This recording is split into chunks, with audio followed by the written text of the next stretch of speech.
Okay. You will not believe the work I just went through to put that camera right there. Here is how to do the push-pull technique, and I am not qualified to teach anybody anything, but here we go. You're gonna want to push your hand down, and I'm being serious right now. You're gonna push it down. I know it looks fabulous, and then you're gonna want to pull it back up, and that's the motion of the push-pull, just without a stick. That's honestly what you're doing, and this was the biggest help for me when it came to learning it, because I would do it, but I obviously didn't really understand what exactly I was doing with my hand, and thus I didn't know what the stick was supposed to be doing and whatever. So this is literally what you're doing when you do the push-pull. You're pushing down, letting your fingers release the stick so it rebounds like this, and then you pull your fingers back up. This is exactly what it is. You push, just do a normal hit like you normally would, but instead of just, you know, doing it like that, release your fingers and let the stick rebound back up like that. And if you don't know how to do that well, and it's kind of a difficult thing for you, then just do it over and over and just practice this. And then once you're ready to do the pull, just your fingers, pull the stick back down with your fingers. So you're pulling your fingers back up to your palm. Or you're pulling the stick back up to your palm, but when you're doing the motion, pull your fingers back up with the stick. And that gives you your second hit or whatever of the whole motion. And that's it. So when you want to do it, you know, repetitively or whatever, go slow, go as, you know, you don't want to go as fast as you can, but if as fast as you can go, not sloppy as this, but you can go this fast, sloppy, that doesn't matter. You want to go, you know, at a smooth pace, what you're capable of doing,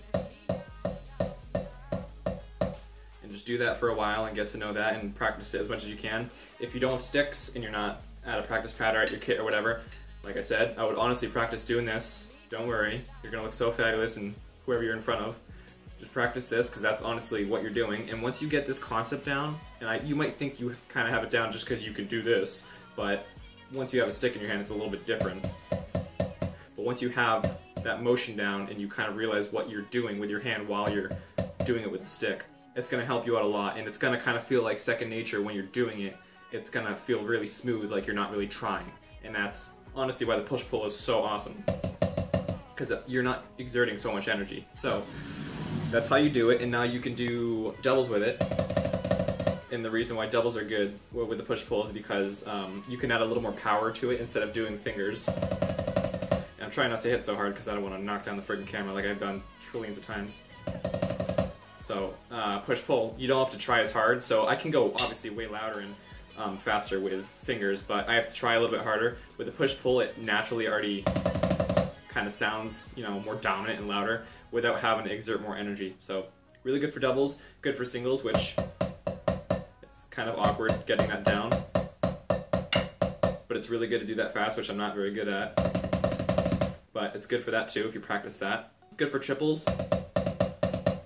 Awkward kind of though, because you're ending on the push, which is weird. So that takes a little bit to get down, which I don't have it down, but it's good to practice if you want to do triples. Or you can just do triples the normal way that you might already do with your fingers or whatever you do. But it's good for everything. So I recommend learning it. If you want to see it in action, like, you know, really in action, look at Matt McGuires' videos. It most likely will make you want to learn it as soon as you see him, because it made me want to. He has a video on the push-pull and he shows him doing it, and he shows, you know, how fast he can go in different whatever times and stuff like that. So I mean, I've seen the video a while ago, but every time I went to learn it, I never really tried to learn it. I always just kind of did it, and I did it really badly, and I was like, fuck this. So whatever you're bad at, your flaws, problems with whatever you do, I would recommend facing them and practicing and working through them and working through those walls, because it's only going to help you in the end, and it's how you get better.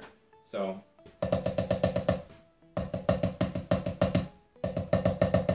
I'm not doing it, by the way, I'm not doing it with my hand like this, so my thumb's not blocking the rebound. I also don't do it like with my wrist flat like this. I kind of do it in between. It's just kind of how I drum in general, like if I'm drumming on my snare.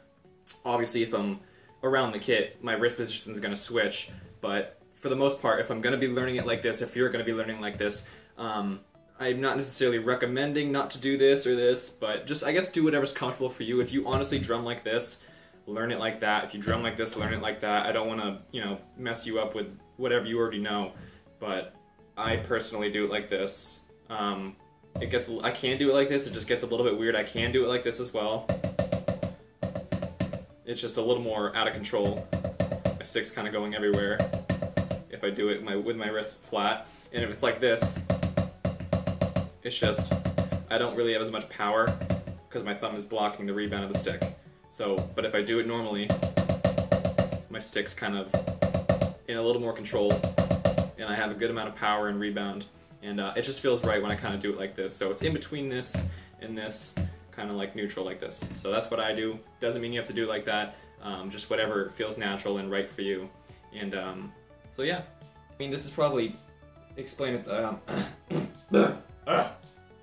is self-explanatory, but I forgot to say it. You don't want to keep your wrists super stiff and your fingers are just, you don't want to tense up at all when you're drumming in general, but especially if you're trying to learn this or anything with drumming, just don't tense up. You want it to be smooth and you want it to be a relaxed motion. You don't want to be, you know, just super tense and your veins are bulging and popping because you're just stiffing everything up. You don't want to drum like that. So just keep it really loose. It should feel smooth. It shouldn't be like it's just hurting to do that, just to screw around. Just don't tense up when you drum. Work through the issues with whatever it is that you're doing.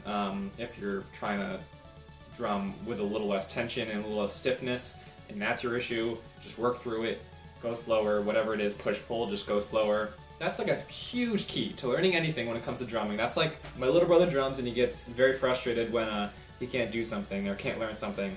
And it's obvious, we all get very frustrated when that happens, but I tell him, like, you want to do it slow, and I realize it's very frustrating to do it slow because that's not what you want to do, obviously. You want to be able to rip and go fast and go crazy, but you're not really going to learn how to do it right or properly, and you're probably just going to hold yourself back if you don't break things down and just go slowly, and really just, I know it sucks, but take the time to learn it and do it slowly, and then work it up from there, and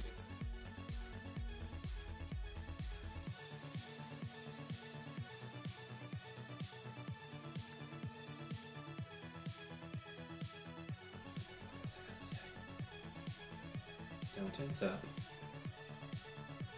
Don't tense up.